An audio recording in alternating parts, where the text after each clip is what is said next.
Hey there, horror fans! Welcome to episode 89 of Funny Books Splatter, a horror comics podcast brought to you by HorrorTalk.com. I am your host, James Ferguson.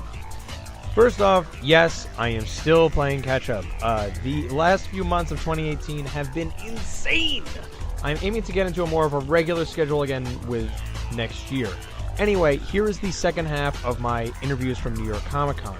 There are 3 lined up here, and be sure to listen all the way to the end because I asked a bunch of creators which classic Disney movie they'd most like to see reimagined as a horror movie. I collected all the responses at the end of the episode. First up, we've got Joe Casey, the writer of MCMLXXV from Image Comics.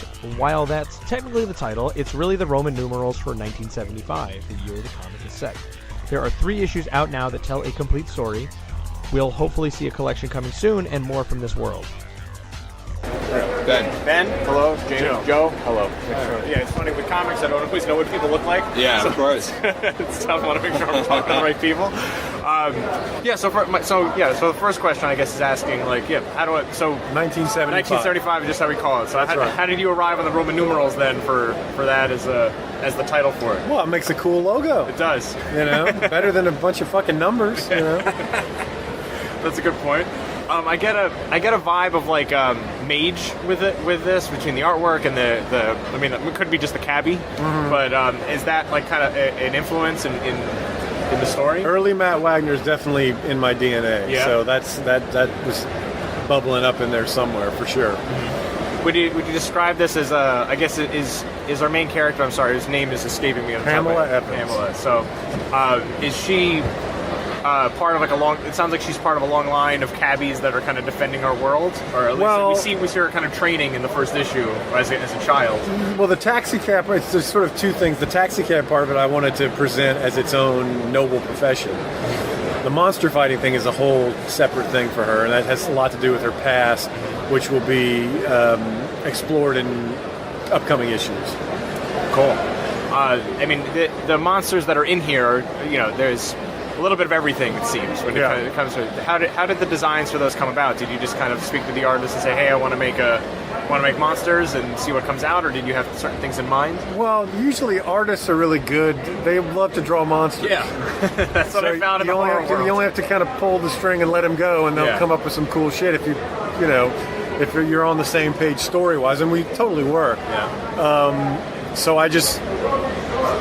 It's told Ian, I was like, we need these monsters, and this is what they're going to do in the story. Here's how they function in the story, and just let him go. He came up with some great stuff. Yeah. Why a cab? Why a cab driver as her regular day job? I guess. Well, we wanted to present a character that's, instead of doing just another superhero, she's more of a folk hero, more of a myth. It's more of a modern mythology. So she's like the knight on her horse with her weapon, Yeah. But it's in this case a tire iron. And enchanted tire iron, and she drives a cab. But it's the same motifs as in those classic heroic tales. So that was the idea with that. And then I guess the other silly question is, well, why 1975? Is the kind of, it certainly lends itself to New York City in that time period is a pretty interesting place, I guess, to say the least. Well, it's definitely a bygone age. Yeah. And if you're telling a folk tale, which is how we look at it, you want to set it against something that is a lost era, and but yet still familiar in a certain sense. It feels authentic. We did the research, Ian used a lot of reference in the drawing, but that's like no New York that exists now. Yeah, it's funny watching movies from that era, and it's like that's such a foreign concept. So there are kids that will never know that, so it will look completely weird to them if they come to Manhattan. Yeah, to them it's almost like science fiction. Yeah. But it worked for the story, and it worked for the backdrop, and the timing was right. There's been enough distance from that period of time and that time in New York's history that it does seem like this forgotten age, Something I've been asking everyone at the convention this year is what classic Disney movie would you like to see reimagined as a horror movie? That's usually the first response I get. Ben, you can chime in on this too if you got a selection. I'm trying to think. Yeah, me too. That's a good question. I would. Oh, man. Not necessarily one you'd have to write, but No, I know what you mean. I know what you mean. Like classic Disney, which means... I mean, I'm thinking just not like Star Wars or Marvel, like something that, if you want to pick like Princess and the Frog, I'll take it, I've heard Mulan, Beauty and the Beast, Fantasia came up a couple times. Yeah, Fantasia was a good line. But I mean, some of them looking back on like Pinocchio, there's some scary ass shit in that movie. Yeah. So there are things in that, like in some of the classic ones that can be horror well, but some of them, like if you took it through a real horror lens, would be absolutely terrifying. I'd have to say Snow White because of those 7 dwarves, Yeah. The horror version of those 7 dwarves would be some fucking scary shit. That's a good answer. Yeah. Do you have one? No? Snow White's a good answer, though. That's the first time I've heard Snow White so far. Good. There you go. So your points for being original, yeah. How long is 1975 planned for? We've got 3 issues done, and after that we'll see.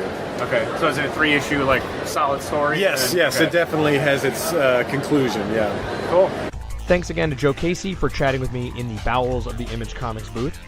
Next up is Gisele Lagace, the artist of Exorsisters, also available from Image Comics. The first 3 issues are out now, and they are all pretty great. I've been a fan of Gisele's for some time, so I was super excited to speak with her. So the cheesy interview question I have to ask just to kind of start is, like, to kind of get a lay of the land, how would you describe Exorsisters? Like, if you had to pitch it to somebody. If I had to pitch it to someone, I would say the easiest thing would be the show Supernatural. Because we're dealing with 2 brothers who are fighting, paranormal, supernatural type of stuff, and this is sort of similar. The main difference is that they're not. I can't really spoil it too much, but even though they appear as sisters, there's sort of like there's something behind that.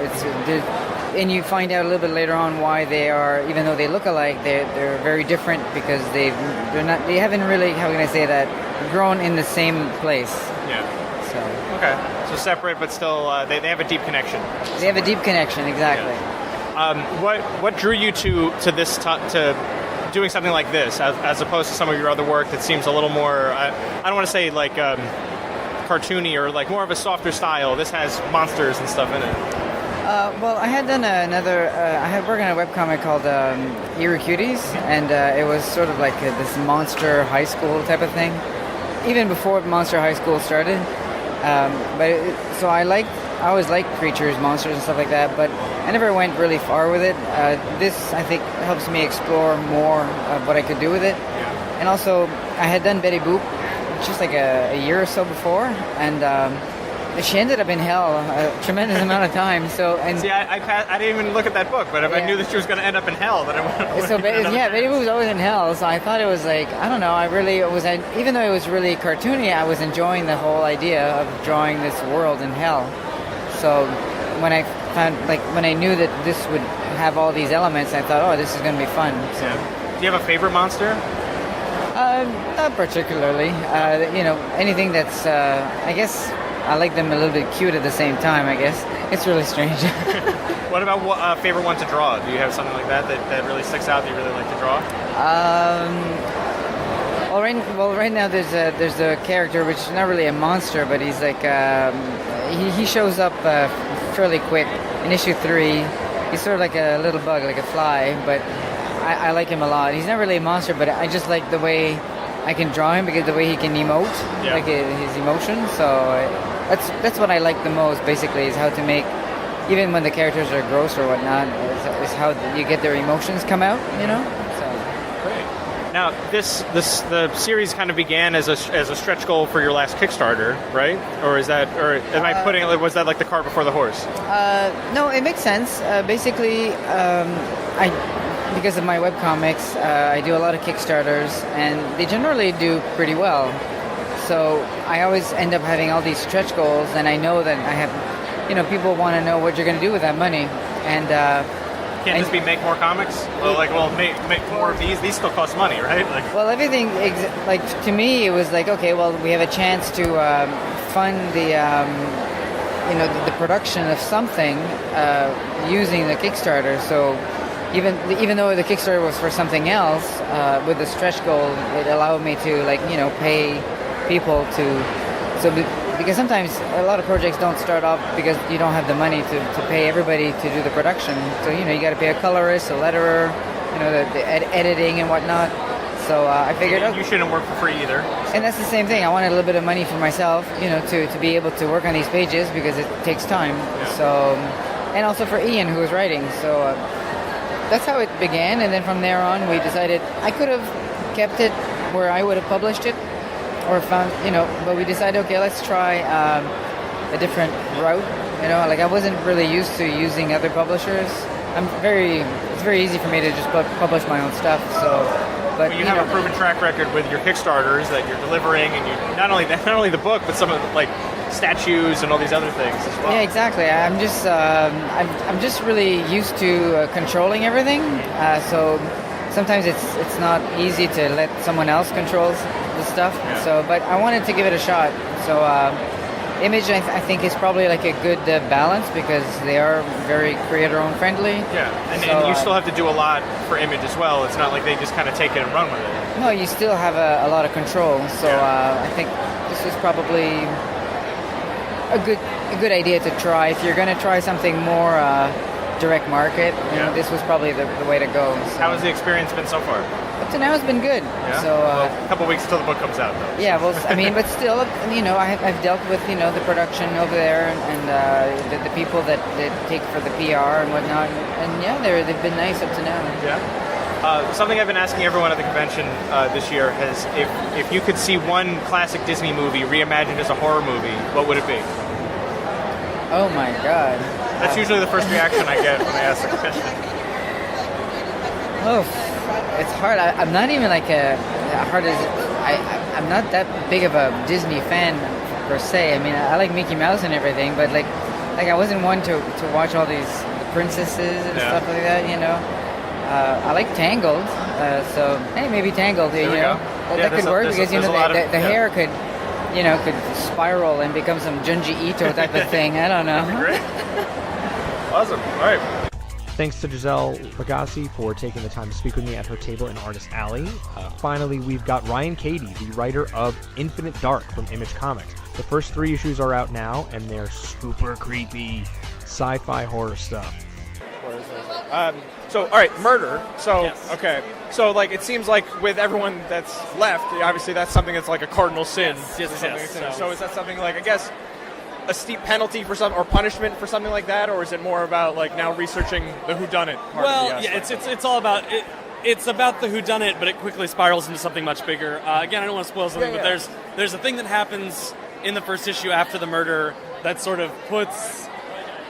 While that death is very important because any death is bad, it's sort of the reasoning behind it seems much bigger and more ominous. So it's more about investigating that and also trying to keep people alive. It's a survival story ultimately. Yeah, I mean, that's something about that survival story in space is, like the aliens, like I mentioned before, that's something that speaks, it's one thing to be out in the woods or something like that, but to be in a big tin can floating in space, that adds another level of Yeah, it's a little ominous, yeah. Shit, I just lost the other thing I was just going to ask you. Top Cow. So, I like Top Cow seems to be in the kind of sci-fi space right now, then with something like this could be kind of jumping back into the horror element to an extent. Yeah. So I mean with things like Witchblade and Darkness and stuff like that in their past, I'm excited to see what that next path will be. Maybe that's a question I should ask. That is unfortunately a Matt Hawkins question. It's exciting to see that when you had experience with that with Magdalena. Yes, yeah. So. That's always been the sort of thing I've wanted to do. Yeah. I have a pitch that I've pitched to Hawkins that's really in the early stages. But if it ends up going through and happening the way I want it, it's actually going to be totally unlike any of that stuff, and also outside of Top Cow's normal sort of type of book, but not horror, not sci-fi, not either of those. But I'm very excited about it. I can't say anything, but I like that question about pushing the boundaries and the genres for that company because I think everyone there is so talented, and I think they have the infrastructure to really make any kind of book shine. Yeah. All right, one thing I want to ask everyone in this convention now is just a standard question. If you could reimagine or would you like to see a classic Disney movie reimagined as a horror movie, what would it be?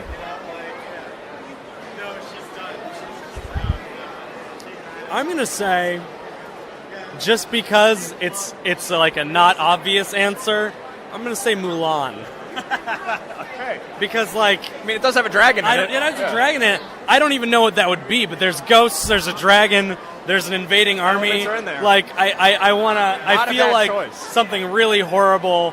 It could be just really nightmarish. There's a lot of possibilities. Yeah, and I'm just gonna think about Spooky Mulan all day. Also, it's great. It's like the best Disney movie. So fight me. And when does the first issue of Infinite Dark come out? First issue of Infinite Dark comes out next week, October 10th. Cool. So Awesome. And then more will keep coming out every month after that. Do you have it as an ongoing, or is it a? It's going to be set arcs, but there'll be more than the one arc. So Great. Awesome. Thank you, Ryan. Lastly, here are responses from a few creators to my convention question of what classic Disney movie they'd most like to see turned into a horror movie. This got some surprising answers, and it was pretty fun. Thanks again, folks. Oh, all right. I'm here with Dave DeWanch. My convention question has been, what classic Disney movie would you want to see reimagined as a horror movie? Oh my God. That is a left field question. I mean, I don't know if it's considered a classic now, but I would love a Little Mermaid because I think that like you could redesign the shit out of that. I'm just swearing again. But, fine, go for it. Yeah, your listeners know I'm a swearer. But yeah, I'll go Little Mermaid. Little Mermaid, good answer. I also think the porn parody, the Little Sperm Maid, would be pretty cool too. Yeah, well, it suits different audiences. We're good. Oh, right.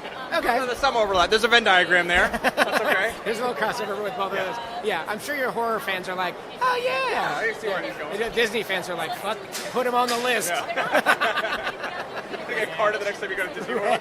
I'm going next week.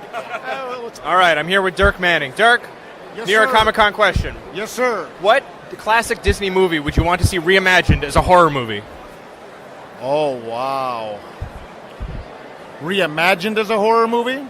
I mean, like, if you saw one that you figured as a horror movie, like, someone said Beauty and the Beast and pointed out, like, that's kind of close. Oh, yeah, Beauty and the... Well, obviously Fantasia, that final act of Fantasia is just amazing. But to me, Beauty and the Beast is a horror movie. It's horrible how they villainize Gaston, the hero of the whole movie. Think it through. He fights the monster. He tries to rescue Belle. He tries to, get her away from her father that's a lunatic. I mean, Gaston was definitely a flawed person. He was, I'm not saying he was a great guy, but he was a flawed hero.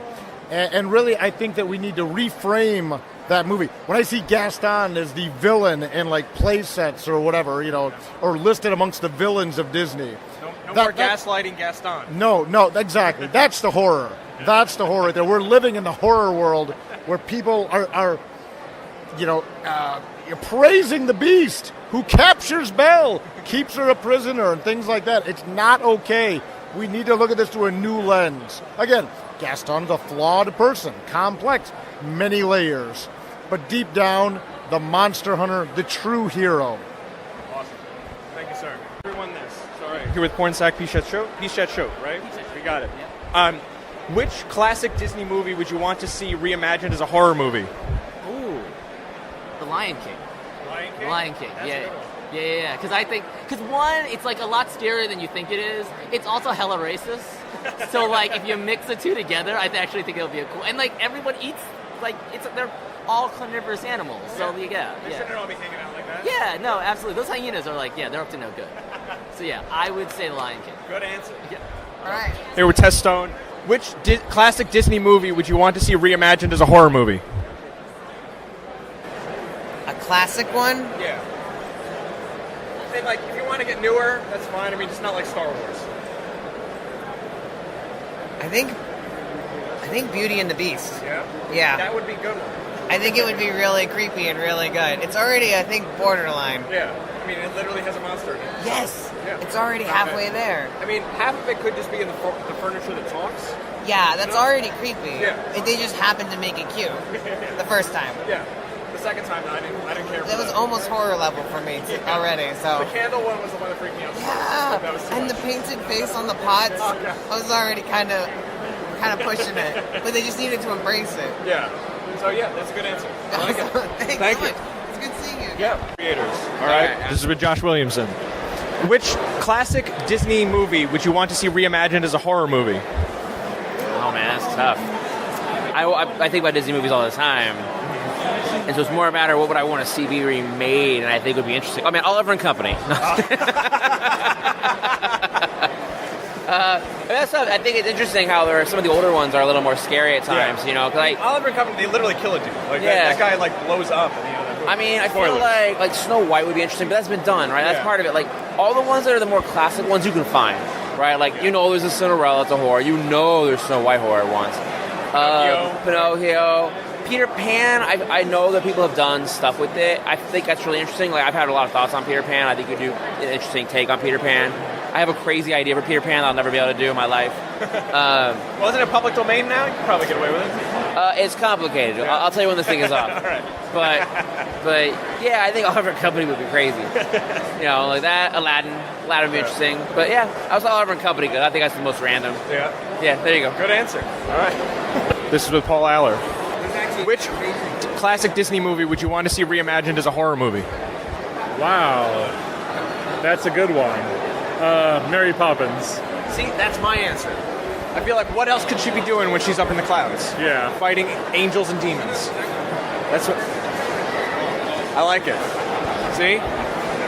See, I was imagining her as the villain. Oh, okay. See, that's not bad. So that's interesting. I can see that. See, yeah. I pictured her as a protector, but like she's vacationing or something as a what is it? Not a maid. What is it? Like a nanny. Yeah. No, I feel like she's using that position to get close to the children, and then those children are going to go away in brutal and horrible ways. Well, based off of the trailer for that new movie, it seems like maybe they didn't turn out all that well. So that's true. Yeah. See. You've been listening to Funny Books Splatter, a horror comics podcast brought to you by HorrorTalk.com. We've been bringing you the best in horror since 2002. In addition to comics, we cover movies, TV shows, books, and video games. We've got news, reviews, guest features, interviews, unboxing videos, and much more. Be sure to sign up to Steve's Deals newsletter to increase your horror collection without breaking the bank. Check us out at HorrorTalk.com and at HorrorTalk on Twitter.